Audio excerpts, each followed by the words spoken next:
Muddy River catfishing. I've been promising you a video of the boat that I use when I go out in the river. So I'm going to show you a little bit about my boat today. So before we actually look at my boat, I want to show you a couple of pictures of what the boat looked like when I bought it, before I did any modifications to it. The name of the boat is a Walker Bay. It's a Walker Bay 8, meaning it's 8 foot long.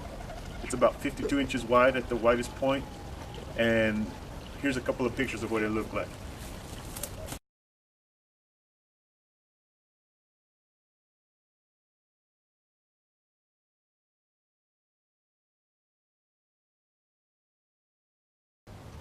Alright, so now that you've seen a few pictures of what the boat looked like out of the factory, I want to show you some of the modifications that I've done to my boat. Let's start over here. I went ahead and put some padding. I did a 1-inch foam and then I covered it with this vinyl because those plastic seats are pretty hard. So I did a little padding on all the seats, and I added these little rings here, those pipe clamps. There's one on every side, and the reason I did that is for a holder for an umbrella. They also work as rod holders if you'd like.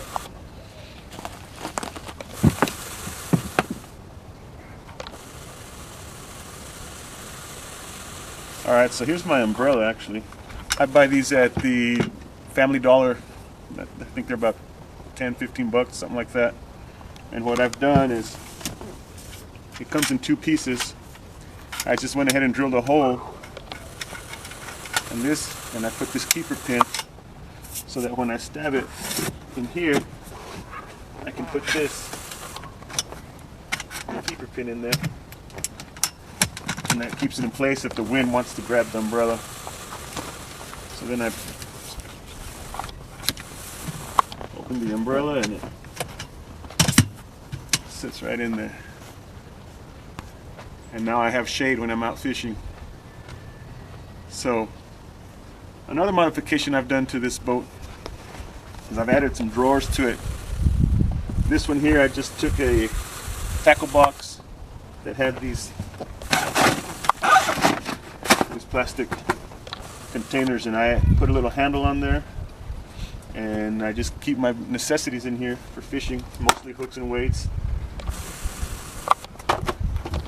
some fishing line for trot lines. Another thing that I've added to this is this drawer. It's just a basic drawer that you use in an office or something, but I put it in there. That's where I keep all my yo-yos and other things. This little anchor I keep in here as a weapon of last resort, believe it or not. The reason I have this is when I'm fishing in the river, if I ever go downstream, I'm always worried for whatever reason that my motor may fail me and I don't have enough power to row against that current. So I keep this as a grappling hook, and if I get caught downstream, the battery dies on the electric motor or the gas runs out or something, the prop breaks, I've actually done it before. I take this grappling hook and I throw it from branch to branch or get it stuck in the bulrush, and I pull the boat up. I have it tied to a 50-foot rope here, and so I'll gradually make my way back to camp until I can get the motor fixed or the battery charged. But normally I always go upstream and then just drift my way back. That's normally, but if I ever get brave, I've got a backup plan here. So talking about motors, let me show you the motors that I use. The electric motor I use is it's a Minn Kota. It's a 30-pound thrust, 12 volt. So I just take a 12 volt car battery or a boat battery, and I just set it in my boat, and it'll run this thing. The charge on a battery will usually last me about a day and a half on the water.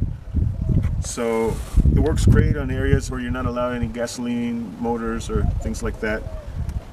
But when I'm out in the river, normally I like to use my bigger engine, and it's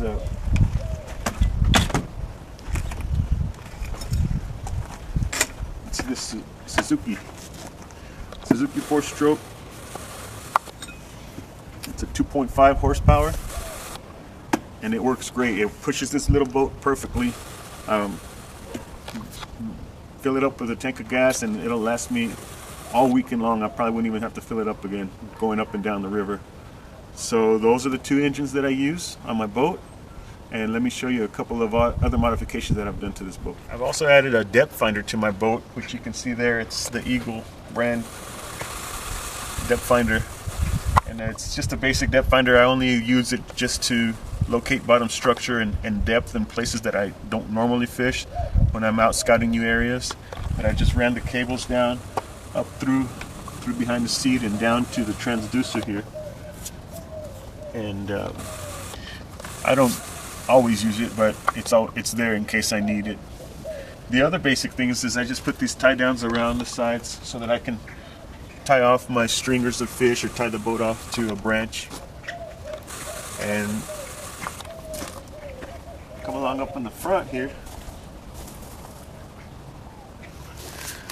The boat originally comes with this little U-bolt here, but I didn't find it strong enough, so I put this eye bolt in upside down, and now I can tie my rope off here and pull the boat around. So those are the basic modifications that I've done to my boat. It's the Walker Bay 8, like I said. I bought it for a little over $600, but it's been by far the best boat I've ever owned. It weighs about 75 pounds when you first get it, so it's easy to load in the back of a truck or throw on a boat rack and haul it off to your favorite fishing spot. Look it up online, and as always, thank you for watching Muddy River Catfishing. You guys be safe out on the water. We'll see you next time.